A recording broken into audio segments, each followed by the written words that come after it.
ziweze kutoa mikopo. Usisahau kubonyeza alama ya subscribe Kalamu TV Online. Mtazamaji wa YouTube channel yetu ya Kalamu TV Online, tunaripoti taarifa hii kutokea mkoani Katavi. Mkuu wa mkoa wa Katavi Mheshimiwa Mwanamvua Mrindoko amezitaka halmashauri kuhakikisha zinatoa mikopo mikubwa inayolenga kuchochea uwekezaji mkubwa ndani ya mkoa huo. Mheshimiwa Mrindoko amesema hayo wakati wa hafla ya utoaji wa mikopo ya 10% pamoja na ukabidhi pikipiki kwa maafisa maendeleo ya jamii ngazi ya kata katika halmashauri ya wilaya ya Mpwembwe. Usisahau kubonyeza alama ya subscribe Kalamu TV Online. Ziweze kutoa mikopo mikubwa inayolenga kuanzisha viwanda ndani ya mkoa wetu na inayolenga kufanya uwekezaji mkubwa ndani ya mkoa huu. Sio kuwa na mazoea ya kutoa mkopo mdogo mdogo shilingi milioni 1, milioni 2. Wanakikundi wakitoka hapo wanaenda kugawana 200,000. Akichepusha kidogo tu akasema anabadilisha mboga kwa siku moja, tayari mkopo ule hautatosha kukuza biashara yake na matokeo yake hata marejesho hayapatikani. Na kwa kuwa sasa sisi kama mkoa wa Katavi kwa maelekezo ya Mheshimiwa Rais na kupitia dira ya mwaka 2020-50, maelekezo ni kwamba ni lazima tuanzishe kongani za viwanda, ni lazima tuendelee kufanya uwekezaji mkubwa. Lazima tujielekeze kwenye mikopo hii ya 10% kuendelea kuitumia kwa kufanya uwekezaji mkubwa kwa kuanzisha viwanda vidogo na viwanda vya kati na hata viwanda vikubwa. Tutashukuru sana na tutakupongeza sana tukiona umetoa mkopo hata kama ni kwa vikundi viwili kwa mwaka mzima. Lakini kama imelenga kuanzisha kiwanda kikubwa, tutabariki jambo hilo na tutasema liendelee, kwa sababu tunachotaka pia ni kuongeza uwekezaji mkubwa na ni kuongeza upatikanaji wa viwanda ndani ya mkoa wetu. Mtakumbuka mkurugenzi mtendaji aliposimama hapo wakati anatoa taarifa yake, alieleza na kutaja baadhi ya fursa ambazo zipo kwenye halmashauri hii ya Mpwembwe kwenye masuala ya uwekezaji. Ameeleza mambo mengi: kujenga hoteli, maeneo yanayofaa kwa ajili ya kuuza vyakula, kuanzisha magereji, kuanzisha vitu vingine vinaitwa spa, kuanzisha masuala ya saluni za kike, saluni za kiume, kuanzisha taasisi zinazohusika na masuala ya kifedha, zile taasisi ndogo ndogo, kuanzisha biashara za kila aina, kujenga majengo ya kila aina, masuala ya stationery na kadhalika. Alitaja orodha ndefu sana. Sasa katika fursa hizo zilizopo ndani ya halmashauri hii ya wilaya ya Mpwembwe, hakikisheni kwenye mikopo hii ya 10% mnazijali na kuzizingatia fursa hizo na kuanzisha uwekezaji mkubwa au viwanda vikubwa ambavyo vitakwenda kuondoa upungufu wa uwekezaji katika halmashauri yenu. Kwa mwaka 25-26 mkoa wetu wa Katavi mpaka kufikia Februari tumeweza kutoa milioni 972 200,000 na 50,000. Mheshimiwa Mkuu wa Mkoa, hadi kufikia Februari halmashauri zetu za mkoa wa Katavi ziliweza kukusanya mapato yasiyorindwa ambayo ni kiasi cha bilioni 7.3.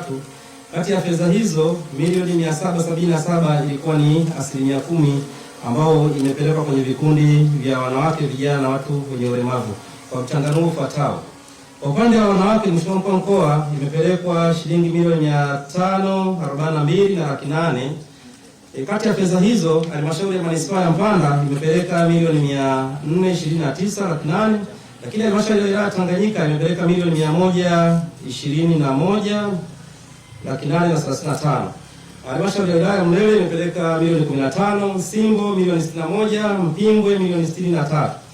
Upande wa vijana milioni 121 na 35 kwa upande wa Tanganyika, Mlele 15, Msimbo 69, Mpwembwe 63. Vile vile Mheshimiwa Mkuu wa Mkoa, kwenye upande wa watu wenye ulemavu, Mpanda manispaa imepeleka milioni 20, Tanganyika milioni 60, Mlele milioni 30, lakini Mpwembwe milioni 31. Nikienda kwenye upande wa pili, Mheshimiwa Mkuu wa Mkoa, fedha kutokana na marejesho ya mikopo mpaka Februari mkoa umeweza kutoa bilioni 1,369,150,000 kwa mchanganuo ufuatao, ambapo wanawake wamepewa shilingi milioni 557,800,000, vijana wamepewa milioni 710.7, lakini watu wenye ulemavu milioni 100. Kwenye fedha hizi mchango ni kama ifuatavyo.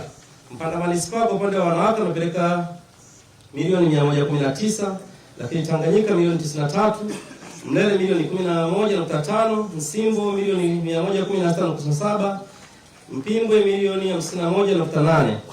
Upande wa vijana Mpande MC imepeleka milioni 119.7, lakini Tanganyika imepeleka milioni 93.2. Kadhalika Mlele imepeleka milioni 73, Msimbo milioni 100.3, Mpimbwe milioni 151.5. Watu wenye ulemavu Mpande MC imepeleka milioni 36.1, lakini Tanganyika milioni 46.6, Mlele milioni 5.5, Msimbo milioni 5, Mpimbwe milioni 4.4. Mheshimiwa Mkuu wa Mkoa, kwa mwaka wa 25-26 kwenye eneo la usajili, ndani ya kipindi cha miezi 7 tumeweza kusajili vikundi 340. Lakini vile vile kwenye hali ya urejeshaji tumeweza kurejesha bilioni 1.6 kati ya bilioni 2.1. Kufikia leo halmashauri ya wilaya Mpimbwe jumla tangu mikopo ianze kutolewa iliyotolewa mpaka sasa hivi itakuwa ni jumla ya bilioni 2.3, na kwa vikundi 278, ambapo vikundi vya wanawake ni jumla ya vikundi 143, vikundi vya vijana 118 na walemavu ni vikundi 17, na jumla ya wananchi ambao wamenufaika kwa mkopo huu ni jumla ya wananchi 4170 na mkopo huu usiokuwa na riba. Mheshimiwa Mkuu wetu wa Mkoa, halmashauri ya Mpimbwe iliona ni muhimu vile vile kufanya vitu tofauti kidogo. Badala ya kufanya miradi au kutoa mikopo kwenye miradi, tunasema miradi ya kiasili ya kimazoea, tuliona tufanye marekebisho kidogo na kuweka mkakati maalum wa miradi ambayo ni miradi yenye faida, lakini vile vile itatatua changamoto ya mazingira tulionayo. Na kwa ajili hiyo vikundi 6 katika maeneo yetu vimepata mkopo kwa ajili ya miradi ya kimkakati, ambayo ikiwemo miradi ya biashara ya viwanda vya kuoka mikate. Hapa kwetu mtu akienda mjini au akisafiri kwenda Dodoma, moja ya kitu ambacho anaagiza ni mkate. Kwa hiyo tukaona kwamba ni muhimu kuanzisha vikundi ambavyo wamesomea mambo ya kupika na hivyo wataweza kufanya biashara hiyo. Kwa hiyo katika awamu hii tumefanikiwa kupata kikundi hicho baada ya Usisahau kubonyeza alama ya subscribe Kalamu TV Online.